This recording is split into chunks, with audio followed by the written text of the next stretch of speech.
Call to வர்ஷிப்ல நம்ம பார்க்க போற வசனம் வந்து சங்கீதம் 66 5 முதல் 7ஆம் வசனம் வரை. தேவனுடைய செய்கைகளை வந்து பாருங்கள். அவர் மனுபுத்திரிடத்தில் நடப்பிக்கும் கிரிகைகளில் பயங்கரமானவர். கடலை உலர்ந்த தரையாக மாற்றினார், ஆற்றை கால்நடையாய் கடந்தார்கள். அங்கே அவர்களில் களி கூர்ந்தோம். அவர் தம்முடைய வல்லமையினால் என்றென்றைக்கும் அரசாளுகிறார். அவருடைய கண்கள் ஜாதியின் மேல் நோக்கமாயிருக்கிறது. துரோகிகள் தங்களை உயர்த்தாதிருப்பார்களாக. So Psalms 66 5-7. Come and see what God has done. He is awesome in his deeds toward the children of man. He turned the sea into a dry land. They passed through the river on foot. There did we rejoice in him. Who rules by his might forever? Whose eyes keep watch on the nations? Let not the rebellious exalt themselves. Selah. So நம்ம போன முறை வந்து joyful worship அப்படின்ற டைட்டில்ல நம்ம வந்து call to வர்ஷிப்பை பார்த்தோம். அதோட கண்டினியூஷனா இந்த வாரம் வந்து இந்த 5 to 7 பார்க்குறோம். ஸோ போன முறை நம்ம பார்த்தபோது அந்த 1 to 4 லைக் 1ஆம் வசனத்துலேருந்து 4ஆம் வசனம் வரைக்கும் நம்ம பார்த்தபோது சங்கீதக்காரர் வந்து அங்கே மோஸ்ட் ஆஃப் த இடத்துல வந்து கோட் பண்ணியிருந்தது வந்து ஆல் தி எர்த் ஆர் பூமியின் குடிகளே அப்படின்ற மாதிரி அவர் எல்லா இடத்துலையும் இது பண்ணியிருப்பாரு. ஸோ இந்த 5 to 7ல வந்து அவரோட கவனம் வந்து இஸ்ரேல் மக்களோட அவங்களுக்கு என்ன நடந்ததுன்றதை நோக்கி போகுது. ஸோ அந்த ஃபோக்கஸ் வந்து ஸ்லைட்லி சேஞ்சிங் டு அந்த மக்களுக்கு அந்த டைம்ல என்ன நடந்துச்சு, அந்த என்ன மாதிரி டீட்ஸை கடவுள் கொடுத்தாரு அப்படின்றத தான் நம்ம இங்கே பார்க்க போறோம். ஸோ அந்த வசனம் 5ல பார்க்கும்போது come and see what God has done, like தேவனுடைய செய்கைகளை வந்து பாருங்கள் அப்படின்னு சொல்றாரு.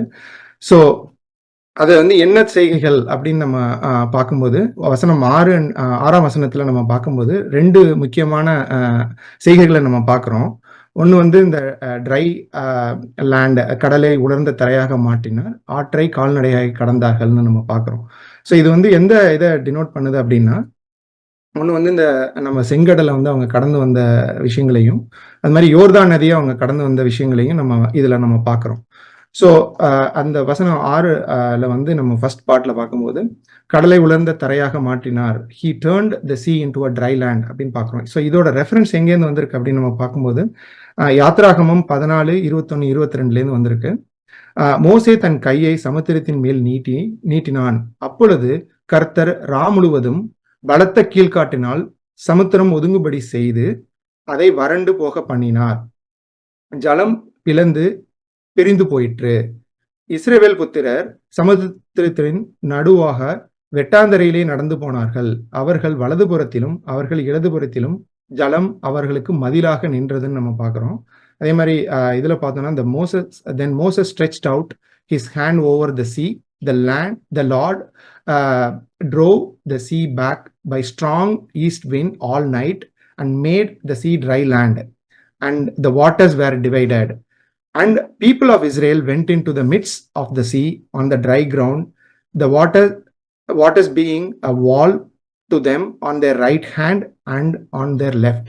ஸோ இந்த இதில் வந்து வசனத்தை நம்ம படிக்கும்போது கடவுள் வந்து எவ்வளோ ஒரு வலிமையானவர் அப்படின்றத வந்து நம்மளால பார்க்க முடியுது. ஏன்னா வந்து ஒரு கடல்ன்றது வந்து ஒரு ஒரு மிகப்பெரிய ஒரு தண்ணீர் நிறைஞ்சிருக்கிற ஒரு இடம். அந்த இடத்துல வந்து ஒரு தண்ணீரை வந்து 2ஆ பிளக்கிறதுன்றது வந்து ஒரு ஹியூமன்லி வந்து நம்மளால யாராலையுமே பாசிபிள் கிடையாது. ஆனால் கடவுள் வந்து அந்த மக்களுக்கு முன்னாடி வந்து அதை வந்து செஞ்சு காட்டியிருக்காரு. ஸோ அந்த அளவுக்கு அவர்கிட்ட எந்த அளவுக்கு ஒரு பவர் இருந்ததுன்னா அதை வந்து அவரால் அந்த மாதிரி செஞ்சு காட்டிருக்க முடியுன்றது இங்கே நம்ம அவரோட பவரை நம்ம பார்க்க முடியுது. அதே மாதிரி வந்து அந்த இடத்த வந்து அவர் வறண்டு போக பண்ணினார் அப்படின்னு போட்டிருக்கு. இரா முழுவதும் பலத்த கீழ்காட்டினால் சமுத்திரம் ஒடுங்கும்படி செய்து அதை வறண்டு போக பண்ணினார்னு பார்க்குறோம். ஸோ இங்கே வந்து எதுக்கு வந்து அவர் ட்ரை லேண்டாக மாற்றிருக்காருன்றது வந்து எந்த அளவுக்கு அந்த மக்கள் மேலே அவருக்கு அன்பு இருக்குன்றதை நம்மளால இங்கே பார்க்க முடியுது. ஏன்னா வந்து அவங்க இஸ்ரேல் மக்கள் வந்து ஈஜிப்த் நாட்டிலேருந்து கிளம்பி வந்தபோது அவங்களுக்கு வந்து எல்லாம் அந்த நிறைய பொருள்கள் அங்கேருந்து எடுத்துகிட்டு வந்தாங்க. அவங்களோட அந்த அனிமல்ஸ் வந்து அவங்களோட அதே மாதிரி வந்து அவங்க பெரிய பெரிய இந்த வண்டிகள் மூலியமா இல்லை ஒரு மாட்டு வண்டி மூலியமா அந்த திங்ஸ் எல்லாம் எடுத்துட்டு வந்தாங்க. ஸோ அதை வந்து அவங்களால அதை கடந்து ஒரு சேரும் சகதியமா இருக்க இடத்துல கடந்து போக முடியாதுன்றனால கடவுள் வந்து அவங்க மேல இருந்த ஒரு சின்ன சின்ன விஷயத்துக்கும் அவர் எவ்வளோ கேர் எடுத்திருக்கிறாருன்றதை வந்து இந்த வசனத்து மூலியமா நம்மளால பார்க்க முடியுது. ஸோ இதுக்கு அடுத்ததுல நம்ம பார்க்கறது வந்து ஜாஷுவா 3 3வது அதிகாரத்துல 17வது வசனத்துல, சகல ஜனங்களும் யோர்தானை கடந்து தீருமளவும் கர்த்தருடைய உடன்படிக்கையை பெட்டியை சுமைக்கிற ஆசாரியர்கள் யோர்தானின் நடுவிலே தண்ணீர் இல்லாத தரையில் காலூன்றி நிற்கும் பொழுது இஸ்ரவேலர் எல்லாரும் தண்ணீரற்ற உலர்ந்த தரை வழியாய் கடந்து போனார்கள் அப்படின்னு நம்ம பார்க்கிறோம். ஸோ இதுல வந்து இதுலயும் பார்த்தா இந்த வசனத்திலேயே நமக்கு வந்து 15வது வசனத்துல பார்க்கும்போது அந்த நேரத்துல வந்து அங்க ஒரு பெரிய ஃப்ளட் சிச்சுவேஷன் அந்த இடத்துல ஏன்னா வந்து அது வந்து அறுப்பு காலம் ஆக்சுவலா, லைக் அதாவது ஹார்வெஸ்ட் டைம்லாம் இருக்கனால அந்த ஆற்றுல வந்து 2 சைட்லயும் தண்ணி வந்து தழும்புற அளவுக்கு தண்ணி ஓடிக்கிட்டு இருந்த டைம். ஸோ அந்த மாதிரி ஒரு ஃப்ளட் ஓடிட்டு இருக்கிறத வந்து யாராலையும் வந்து அவ்வளோ ஈஸியாக கண்ட்ரோல் பண்ண முடியாது. ஈவன் வந்து ஒரு பெரிய நீங்கள் ஒரு டேம் கட்டினா கூட it is very difficult to like அந்த தண்ணியை வந்து நம்ம கண்ட்ரோல் பண்ணுறது. ஸோ ஆனால் கடவுள் வந்து இங்கே அந்த மக்களுக்காக அவங்க கடந்து போகிறதுக்காக அவர் வந்து அந்த ஒரு தண்ணீரை வந்து பிளந்து திருப்பி வந்து அங்கேயும் வந்து பார்த்தோம்னா நம்ம பார்க்குறோம் உலர்ந்த தரையில அவங்க போனாங்க அப்படின்றத பார்க்குறோம். உலர்ந்த தரை வழியாய் கடந்து போனார்கள்னு பார்க்குறோம். ஸோ எகைன் அங்க வந்து கடவுள் வந்து திருப்பி அவங்க மேல இருந்த அந்த அன்புனால அவர் வந்து அதை பண்ணியிருக்காரு. ஸோ இந்த 2 எக்ஸாம்பிள்லையும் வந்து ஒரு தண்ணீர்ன்ற ஒரு விஷயத்தை எப்படி வந்து ஒரு கண்ட்ரோல் எடுத்திருக்காரு ஒரு நேச்சர் மேல அவர் அந்த ஒரு தன்னோட வலிமை மூலியமா அப்படின்றதையும் அந்த மக்கள் மேல எவ்வளவு அன்பு வச்சிருந்தாருன்றதையும் பார்க்கிறோம். ஸோ அது மாதிரி வந்து இந்த வசனத்திலேயே நம்ம வந்து பார்க்கும்போது all Israel was passing over on a dry ground until all nation finished passing over the Jordan பார்க்குறோம். ஸோ இங்கிலீஷ்ல பார்க்கும்போது இங்க வந்து 2 விஷயங்கள் யூஸ் பண்ணியிருக்காங்க, all Israel and all nation அப்படின்னு சொல்லிட்டு. ஸோ இது வந்து நம்ம என்ன ஒரு இது பண்ணுதுன்னா அவங்க வந்து இந்த ப்ராமிஸ் லேண்டுக்குள்ள என்டர் ஆகுறாங்க. ஸோ ஆஸ் அ நேஷனா அவங்க என்டர் ஆகுறாங்கன்றத வந்து டினோட் பண்ணியிருக்காங்க இந்த வசனத்தின் மூலியமா நமக்கு. அது மாதிரி வந்து there did we rejoice in him, அங்கே அவர்களில் களி கூர்ந்தோம் அப்படின்னு நம்ம பார்க்குறோம். அந்த வசனத்துல வந்து அப்படிதான் அந்த 6வது வசனம் வந்து நமக்கு முடியுது. ஸோ இங்க வந்து சங்கீதக்காரர் வந்து தன்னையும் அந்த மக்களோட வந்து இன்க்ளூட் பண்ணிட்டு எந்த அளவுக்கு வந்து அந்த டைம்ல அந்த மக்கள் ரிஜாய்ஸ் பண்ணியிருப்பாங்க இந்த விஷயங்களை, அதே மாதிரி நம்ம இப்பயும் அந்த விஷயங்களை நினைச்சு நம்ம ரிஜாய்ஸ் பண்ணணும் ஆஸ் அ பீப்புளான்றதை தான் வந்து அவர் இங்க நமக்கு சொல்றாரு. ஏன்னா வந்து இது ஒரு மிரக்லஸான ஒரு பவர்ஃபுல் விஷயம் அங்க நடந்திருக்கு அந்த 2 விஷயம் மூலியமா. அதை வந்து நமக்கு இந்த இஸ்ரேல் மக்களுக்கு அவர் ரிமைண்ட் பண்றாரு, நம்ம எப்படி கடவுளை ஒர்ஷிப் பண்ணணும், அவரை எதுக்கு நினைச்சு நம்ம ரிஜாய்ஸ் பண்ணணும், அவரை பிரைஸ் பண்ணணுன்றதுக்கு ஒரு சின்ன ஒரு எக்ஸாம்பிள் மூலியமா அந்த மக்களை வந்து அவர் என்கரேஜ் பண்றதுக்காக அந்த வசனங்களை அவர் எழுதியிருக்கிறாரு.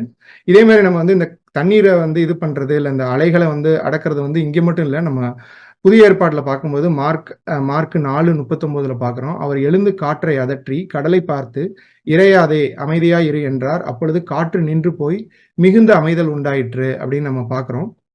And he awoke and rebuked the wind and said to sea, peace, be still. And the wind ceased and there was a great calm. So இதே மாதிரி ஜீசஸும் வந்து அந்த மார்க்ல நம்ம பார்க்கும்போது அந்த எல்லா டிசைபிள்ஸும் வந்து பயந்து போய் அந்த அவ்வளோ காற்றும் அவ்வளோ வந்து விண்டும் அந்த அலைகளும் வரதை பார்த்து பயந்து போயிருக்கிற நேரத்துல அவர் ஒரு சாதாரண தன்னோட வார்த்தை மூலியமா வந்து அவர் அந்த கடலையே அடக்கி போட்டிருக்காரு. ஸோ அவருக்கு வந்து எந்த அளவுக்கு வந்து இந்த உலகத்துக்கு மேல இருக்கிற அந்த பவர் இருக்குன்றத வந்து இந்த வசனங்கள் மூலியமா நம்ம தெரிஞ்சுக்கிறோம். ஸோ அதான் வசனம் 7ல் நம்ம பார்க்கும்போது அவர் தம்முடைய வல்லமையினால் என்றென்றைக்கும் அரசாளுகிறார். Like he is like ruling forever, not just like இந்த பாஸ்ட்ல மட்டும் கிடையாது, இல்லை இப்போ மட்டும் கிடையாது, என்றென்றைக்கும் அவர் வந்து நம்மளை அரசாள்றாருன்றதான் நம்ம பார்க்குறோம். அதே மாதிரி அவரோட கண்கள் வந்து எப்போதும் ஜாதிகள் மேல் நோக்கமாய் இருக்கிறது அப்படின்றதையும் பார்க்குறோம். ஸோ இந்த எல்லா இதுலையும் நம்ம முக்கியமா பார்க்கறது என்னன்னா கடவுளுக்கு எந்த அளவுக்கு அவருக்கு வலிமை இருக்கு, அவர் நம்ம மேல எந்த அளவுக்கு அன்பு வச்சிருக்கிறாரு அப்படின்றத நம்ம பார்க்குறோம். ஸோ அதனால நம்ம ஒர்ஷிப் பண்ணும்போது எப்போதுமே வந்து நம்மளோட ஹோல் ஹார்ட் அவருக்கு நம்ம கொடுக்கணும். ஏன்னா வந்து சின்ன சின்ன விஷயங்களுக்கும் அவர் நம்ம மேல எவ்வளவு அன்பு செலுத்தியிருக்காருன்றதை வச்சுட்டு நம்ம அந்த அளவுக்கு நம்மளால அன்பு செலுத்த முடியுமான்னு கேட்டால் நம்ம கிடையாது. ஆனாலும் நம்ம வந்து அவருக்கு அந்த நம்மளோட ஹார்ட்டையே கொடுத்து அவரோட ஒர்ஷிப் பண்ணணுன்றது தான் வந்து நம்மளோட எவ்ரிடே டாஸ்காக இருக்கணும். நாட் ஜஸ்ட் லைக் நம்ம சர்ச்சுக்கு போகும்போதோ இல்லை இது பண்ணும்போதோ இல்லை, எவ்ரிடே நம்ம என்ன ஒரு விஷயங்கள் செஞ்சாலும் அவர் அது மூலியமா எப்படி நம்ம அவர் ஒர்ஷிப் பண்ண முடியுன்றதை நம்ம பார்க்கணும் அப்படின்றதான் இந்த வாரத்தோட கால் டு ஒர்ஷிப். இந்த நேரத்தை நீர் எங்களுக்கு கொடுத்ததற்காக நன்றி ஆண்டவரே. இப்பொழுதும் உம்முடைய வசனங்களை தியானிக்க கொடுத்த இந்த கிருபைக்காக நன்றி ஆண்டவரே. இந்த முக்கியமாக இந்த செங்கடலை அவர்கள் கடந்த விஷயங்களையும் அந்த யோர்தான் நதியை கடந்த அந்த விஷயங்களை நாங்கள் நினைவுகூர்ந்து பார்க்கிறோம் ஆண்டவரே. இது ஒரு மனிதரால் செய்ய இயலாத காரியம் ஆண்டவரே. நீர் அதை அந்த மக்களுக்கு முன்பாக செய்து காட்டினீர். ஆ ஆண்டவரே, இப்பொழுதும் நாங்கள் உம்மை வொர்ஷிப் பண்ணும்போதும் ஆண்டவரே, நீர் எங்களுக்கு செய்த அநேக கிருபைகளை நினைத்து பார்த்து நன்றி செலுத்தவும், ஆ ஆண்டவரே, உம்மை எங்கள் முழு மனதோடு வொர்ஷிப் பண்ணவும் நீர் எங்களுக்கு கிருபை செய்தருளும் ஆண்டவரே. இப்பொழுதும் நாங்கள் இந்த பைபிள் ஸ்டடியை பண்ணும்பொழுதும் ஆண்டவரே, நீர் எங்களோடு ஒருவரோடு கூட இருந்து ஆண்டவரே, நாங்கள் எல்லாரும் ஃபோக்கஸ் பண்ணி அதை லிசன் பண்ணவும், உம்மை பற்றி நிறைய விஷயங்களை அறிந்து கொள்ளவும், நீர் எங்களுக்கு கிருபை செய்ய வேண்டுமா? எங்கள் ஆண்டவராகிய இயேசு கிறிஸ்துவின் மூலம் கேட்கிறேன் ஜீவனுள்ள பிதாவே. ஆமென்.